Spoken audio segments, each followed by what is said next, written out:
ಆತ್ಮೀಯ ಬಂಧುಗಳೇ, ಶ್ರೀರಾಮಚರಿತ ಮಾನಸ ಅಯೋಧ್ಯಾಕಾಂಡ ಇದರಿಂದ ಚೌಪಾಯಿಗಳು ಮತ್ತು ದೋಹೆಯನ್ನು ತಿಳ್ಕೊಳ್ಳೋಣ.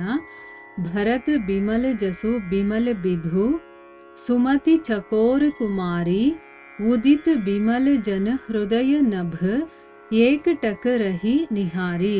ಭರತ್ ಸುಭಾವು ನ ಸುಗಮ ನಿಗಮಹು ಲಘು ಮತಿ ಚಾಪಲತಾ कभी छमहु कहत सुनत सती भाव भरत को. सीय राम पद होई नरत को सुमिरत भरत ही प्रेम राम को. जेहि न सुलभु तेहि सरिस बाम को देखी दयाल दशा सबही की. राम सुजान जानी जन जी की धर्म धुरीन धीर नय नागर सत्य स्नेह सील सुख सागर. देसु कालु लखी समवु समाजु नीति प्रीति पालक रघुराजु. बोले बचन बानी सरबसु से हित परिणाम सुनत ससी रसु से.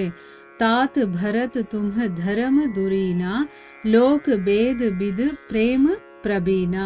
ಇವು ಚೌಪಾಯಿಗಳು ಮತ್ತು ದೋಹೆ. ಈಗ ಇದರ ಅರ್ಥವನ್ನು ತಿಳ್ಕೊಳ್ಳೋದಕ್ಕೆ ಪ್ರಯತ್ನ ಮಾಡೋಣ. ಇಲ್ಲಿ ತುಳಸಿದಾಸರು ಹೇಳ್ತಾರೆ, ನಾನು ಭರತನ ಮಹಿಮೆಯನ್ನು ವರ್ಣನೆ ಮಾಡೋದಕ್ಕೆ ಸಾಧ್ಯ ಇಲ್ಲ. ಅಂದರೆ ಮನಸ್ಸಲ್ಲಿ ಭಾವನೆ ಏನೋ ಇದೆ, ಅದನ್ನು ಮಾತುಗಳಲ್ಲಿ ಪ್ರಕಟಪಡಿಸೋದಕ್ಕೆ ನಾನು ಅಶಕ್ತನಾಗಿದ್ದೀನಿ.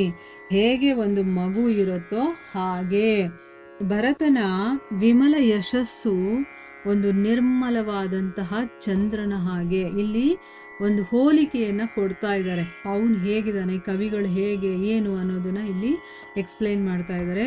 ಈಗ ಭರತನ ವಿಮಲವಾದಂತಹ ಯಶಸ್ಸು ಅಂದರೆ ಯಾವುದೇ ಒಂದು ಕಲ್ಮಶ ಇಲ್ಲದೆ ಇರೋದು ಅಥವಾ ಏನಾದರೂ ಕಲೆನೇ ಇಲ್ಲದೆ ಇರುವಂಥ ಒಂದು ಯಶಸ್ಸು ಅದು ಹೇಗಿದೆ ಅಂತಂದರೆ ನಿರ್ಮಲವಾಗಿರುವಂಥ ಚಂದ್ರ ಹೇಗಿರ್ತಾನೋ ಹಾಗೆ.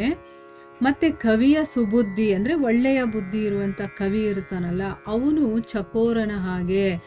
ಈಗ ಚಕೋರ ಪಕ್ಷಿಗೆ ಚಂದ್ರ ಅಂದರೆ ತುಂಬ ಇಷ್ಟ, ಅದು ನೋಡ್ತಾ ಇರುತ್ತೆ. ಮತ್ತು ಭಕ್ತರ ಹೃದಯ ಇದೆಯಲ್ಲ, ಅದು ನಿರ್ಮಲವಾದ ಆಕಾಶ.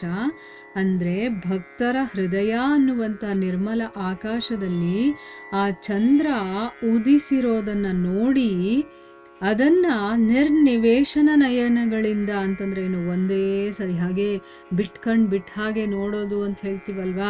ಅಂದರೆ ಕಣ್ಣು ರೆಪ್ಪೆನೂ ಮಿಟುಕಿಸ್ದೆ ಹಾಗೇ ನೋಡ್ತೀವಲ್ವ, ಆ ರೀತಿ ನೋಡ್ತಾ ನಿಂತ್ಕೊಂಡ್ಬಿಟ್ಟಿದೆ ಅಂತಂದ್ಬಿಟ್ಟು ಹೇಳ್ತಾ ಇದ್ದಾರೆ. ಇಲ್ಲಿ ಅಲ್ಲಿರುವಂಥ ಭಕ್ತರು ಅಂತಂದರೆ ಮುನಿಗಳು, ಜನಕ ಮಹಾರಾಜ, ಇವರೆಲ್ಲರೂ ಕೂಡ ಆ ಭರತನ ಯಶಸ್ಸನ್ನು ನೋಡಿ ಕವಿಗಳ ಬುದ್ಧಿ ಅನ್ನೋದಿದೆಯಲ್ಲ, ಅದು ಚಕೋರ ಪಕ್ಷಿಯ ಹಾಗೆ ನೋಡ್ತಾ ಇದೆ ಹೊರತು ಅದನ್ನ ವರ್ಣನೆ ಮಾಡೋದಕ್ಕೆ ಆಗ್ತಾ ಇಲ್ಲ.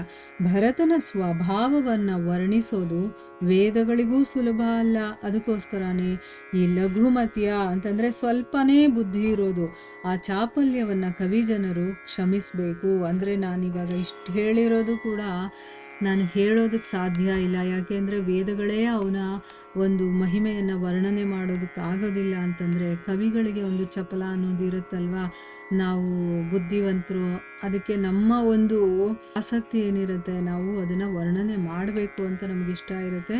ಸೊ ಅದಕ್ಕೋಸ್ಕರ ಈ ಒಂದು ಚಿಕ್ಕ ಬುದ್ಧಿಯ ಚಾಪಲ್ಯ ಅನ್ನೋದಿದೆಯಲ್ಲ, ಚಪಲತೆ ಅನ್ನೋದಿದೆಯಲ್ಲ, ಅದನ್ನು ಕವಿ ಜನಗಳು ಕ್ಷಮಿಸಬೇಕು. ನಾನು ವರ್ಣನೆ ಮಾಡಿಲ್ಲ, ಆದರೂ ಕೂಡ ನನ್ನ ಬಾಯಿಯಿಂದ ಅಂಥ ಮಹಿಮಾವಂತನ ಬಗ್ಗೆ ಕೆಲವೊಂದು ಮಾತುಗಳು ಬಂದಿರೋದ್ರಿಂದ ನನ್ನನ್ನು ಕ್ಷಮಿಸ್ಬಿಡಿ. ಭರತನ ಸದ್ಭಾವನೆಯನ್ನು ವರ್ಣನೆ ಮಾಡ್ತಾ ಕೇಳ್ತಾ ಯಾರು ತಾನೇ ಸೀತಾರಾಮರ ಚರಣಗಳಲ್ಲಿ ಅನುರಕ್ತರಾಗದೇ ಇರ್ತಾರೆ ಅಲ್ವಾ. ಭರತನ ಮಹಿಮೆಯನ್ನು ಕೇಳಿಬಿಟ್ರು ಅಂತಂದರೆ ಅವರಿಗೆ ಸೀತಾರಾಮರ ಮೇಲೆ ಪ್ರೀತಿ, ಆ ಭಕ್ತಿ ಅನ್ನೋದು ಬಂದೇ ಬರುತ್ತೆ.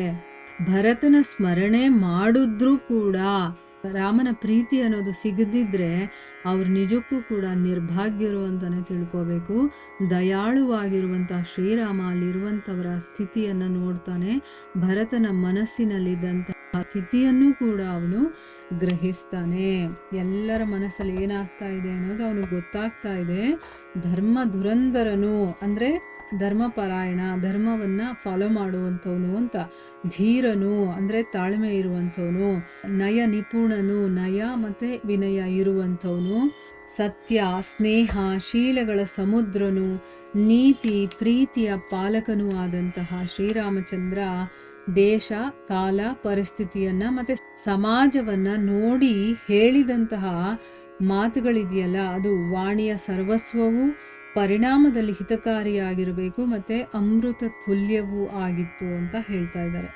ಅಂದರೆ ರಾಮ ಧರ್ಮವನ್ನು ಫಾಲೋ ಮಾಡುವಂಥವನು, ಧರ್ಮ ಧುರಂಧರ ಅವನು, ತಾಳ್ಮೆ ಇರುವಂಥವನು, ನಯ ನಿಪುಣ ಅವನು.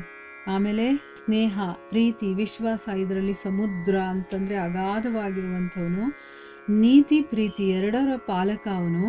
ಮತ್ತು ಇವಾಗ ಅಲ್ಲಿ ಆ ಪರಿಸ್ಥಿತಿಯನ್ನು ನೋಡಿಕೊಂಡು ಆ ಸ್ಥಳದಲ್ಲಿ ಹೇಗೆ ಮಾತಾಡಬೇಕು, ಆ ಕಾಲಕ್ಕೆ ಸರಿಯಾಗಿ ಏನು ಮಾತಾಡಬೇಕು, ಅಲ್ಲಿರುವಂಥ ಸಮಾಜ ಅಂತಂದರೆ ಅಲ್ಲಿರುವಂಥ ಜನರು ಎಲ್ಲರೂ ಇದ್ದಾರಲ್ವ, ಎಲ್ಲ ರೀತಿಯ ಜನರು ಇದ್ದಾರೆ.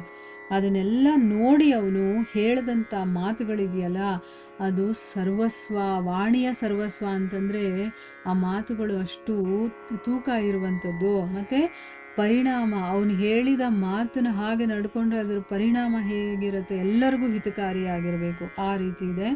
ಮತ್ತು ಅಮೃತ ತುಲ್ಯ, ಅಮೃತಕ್ಕೆ ಸಮಾನ ಆಗಿತ್ತು. ಏನು ಹೇಳ್ತಾನೆ ಅಂತಂದರೆ, ತಮ್ಮ ಭರತ, ನೀನು ಧರ್ಮಪರಾಯಣನು ಅಂದರೆ ಧರ್ಮವನ್ನು ನೀನು ಅನುಸರಣೆ ಮಾಡುವಂಥವನು. ಆಮೇಲೆ ಲೋಕಾಚಾರವನ್ನು ಅಂದರೆ ಈ ಲೋಕದಲ್ಲಿ ಹೇಗೆ ನಡ್ಕೋಬೇಕು, ಆಚಾರ ವಿಚಾರಗಳಿರುತ್ತಲ್ಲ, ಅದನ್ನು ಕೂಡ ತಿಳ್ಕೊಂಡಿರುವಂಥವನು. ಮತ್ತು ವೇದ ಪರಂಪರೆಯನ್ನು ಕೂಡ ತಿಳಿದವನಾಗಿದೆಯಾ, ಪ್ರೇಮ ಸ್ವರೂಪನಾಗಿದೆಯಾ ಅಂತ ಹೇಳ್ತಾನೆ. ನೋಡಿ, ಅವನ ಜೊತೆ ಮಾತಾಡಬೇಕು ಅಂತ ಈಗ ಅವನ ಗುಣಗಳನ್ನು ಹೊಗಳ್ತಾ ಇದ್ದಾನೆ.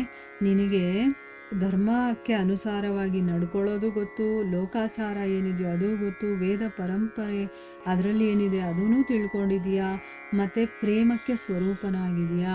ಈಗ ನಾನು ಹೇಳೋದನ್ನು ನೀನು ಫಾಲೋ ಮಾಡ್ತೀಯ ಅಂತ ಗೊತ್ತು.